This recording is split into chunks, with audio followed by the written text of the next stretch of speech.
sa inyong lahat. Ako si Abigail Balbistamin Roa, isang mag-aaral ng ika-11 baitang mula sa seksyong Saturn.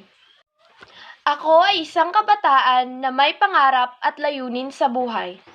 Tulad ng ibang kabataan, marami rin akong kinakaharap na pagsubok. Ngunit naniniwala akong ang bawat hamon ay may kaakibat na aral.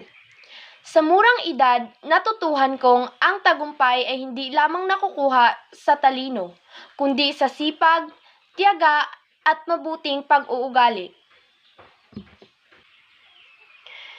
Bilang isang mag-aaral, pinagsisikapan kong gawin ng maayos ang aking mga tungkulin.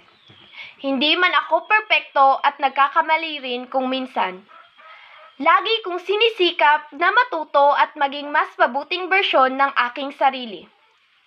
Naniniwala ako na ang pagkakamali ay hindi dapat ikahiya, sapagkat ito ang nagsisilbing daan upang tayo ay matuto at umunlad.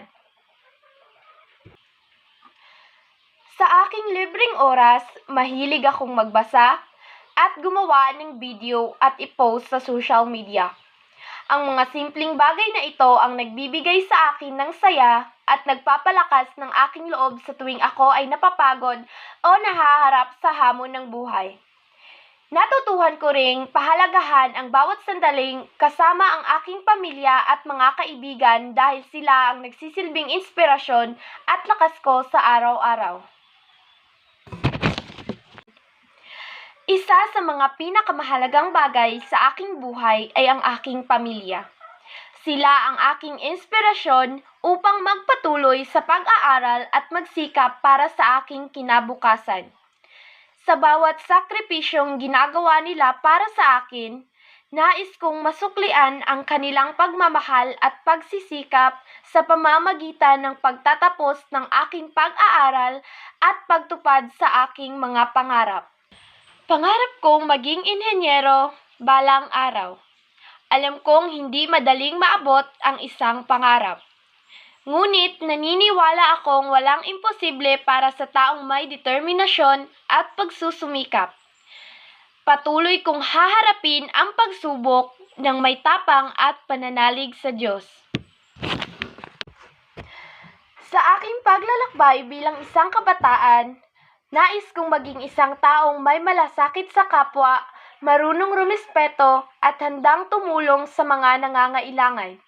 Naniniwala ako na ang tagumpay ay hindi lamang nasusukat sa mga natatamong karangalan o kayamanan, kundi sa mabuting impluwensyang naiiwan natin sa ibang tao. Bilang pagtatapos, nais kong iwan sa inyo ang isang simpleng mensahe.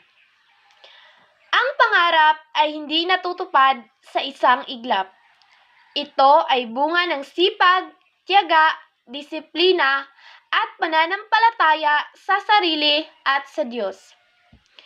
Muli, ako si Abigail Balbistamin Roa, isang mag-aaral ng ika-11 baitang mula sa seksyong Saturn. Maraming salamat po sa inyong pakikinig at magandang araw sa ating lahat.